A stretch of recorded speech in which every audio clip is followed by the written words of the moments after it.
justice, no peace. no justice, No peace. no justice, No peace. no justice, No peace. no justice, No peace. no justice, No peace. no justice, No peace. no justice. Hello everybody, my name is Sarah Booth. I am a freshman at West Virginia Wesleyan College. I'm a recent graduate of Dublin Cider High School in Dublin, Ohio, where I currently live. I wanted to do a privilege exercise with you guys. So first we need to start off by talking about what exactly is privilege. So privilege is a key element in perpetuating oppressive systems. According to Webster's dictionary, it's a right, favor, or immunity granted to one individual or group and withheld from another. Basically what I want to do with this exercise is I'm going to read off statements. There's 5 statements, and I want you to listen to them. And if you identify with this statement and it feels that it is true, do nothing. However, if the statement does not identify with, if you do not identify with this statement, or you do not feel that it is true to your experience, I want you to take a mental note about it. You can write it down if you need to. So here are the statements. The first one is, the leader of my country is also a person of my racial group. Number 2, when someone is trying to describe me, they do not use my race. Number 3, in my family, it is seen as normal to obtain a college education. Number 4, I can feel comfortable speaking about my culture without feeling that I'll be judged. Number 5, as a child, I could use the flesh-colored crayons to color my family and have it match our skin color. Now I want you to reflect on those 5 statements, and I want you to think about how having certain privileges and not having certain privileges makes you feel. That comes a week after teachers were banned from wearing what administrators feel is controversial attire. The issue centered around t-shirts that included logos like "Love is love" and "No human is illegal." Senior Lucy McGarry designed her own armor in the fight for social justice and equality in her school district. As a Black individual, we have different hair. I remember my freshman year, I wore my hair down in an afro to school, and I remember kids throwing shots, calling my hair a superstore. You're probably wondering why you just watched a short news clip along with multiple pictures of artwork. Lucky for you, I have an answer. The images you just saw are beautiful, expressive pieces of artwork that lie throughout the city of Columbus, Ohio. The Black Lives Matter movement sparked a fire not only in the city of Columbus, but many other cities and geographical locations. In order to properly understand what the Black Lives Matter movement means, here's a statement from a Black Lives Matter co-founder, Alicia Garez, which states, "Black Lives Matter is an ideological and political intervention. In a world where Black lives are systemically and intentionally targeted.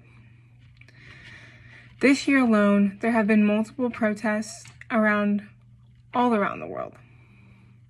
Here in Columbus, Ohio, these paintings and drawings are simply one way people in the community have expressed themselves. My advocacy project has been geared towards race and education, and one of my good friends, Lucy McGarry, which you probably recognize from the recent news clips you just watched, decided to bring light to the specific issues of race within our community. More specifically, she decided to create a thread of t-shirts to support Dublin teachers who were told that they could not wear t-shirts due to the statements made on the back of these shirts. You will see that I am currently wearing it, actually. This was just one of the many reasons I decided to get involved. It's important to me because it's a school and community where I grew up in and I was brought up in. And I've always been taught that the best thing about Dublin is the diversity of it. However, as I have began to dive deeper throughout the semester, I have seen the realities of it. Dublin, Ohio is ranked 12th out of 247 in richest cities. Dublin, Scioto, where I attended school, is ranked 72 out of 1,360 schools in Ohio. And on a national level, it is ranked 2,182 out of 24,000 schools. It's a fantastic school. However, like many other schools, racial issues are still very prevalent. In order to improve the problems of race, we must go back to the start. The idea of racism stems from all the way back to slavery before the Civil War. African Americans were treated poorly and had limited rights. As a society, this became normal, and these were passed on to generations. While slavery has been abolished, these ways of thinking are still very prevalent within our society. Specifically in the school system, kids are taught about Black history. However, there is very little white history in terms of the treatment of individuals of color.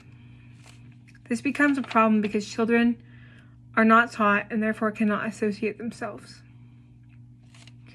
Another aspect is that systemically, African Americans experience greater hardships when it comes to education. One issue I have become aware of, is specifically in my school system, is that there's a lack of African American teachers. The reasoning stems from our history, and to obtain a degree, to be able to afford to get a degree, tends to be more difficult for African Americans. When you consider students of different color, such as white and Black, you can also tell that in an education system where there's primarily white teachers, the African American students are not able to relate to their teachers in the same way that they might be able to relate to them if they were of the same race. The same goes for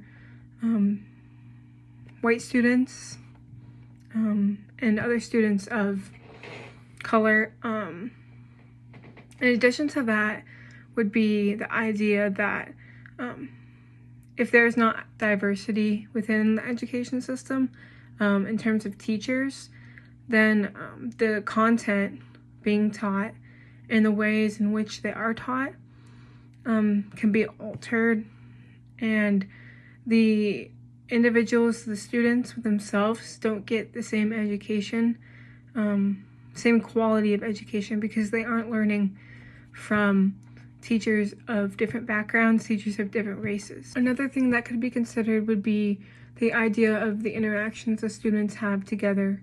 So if the students are taught certain content and only taught from certain backgrounds and certain races, the perceptions of race and who they are as individuals, the students themselves, can be impacted greatly.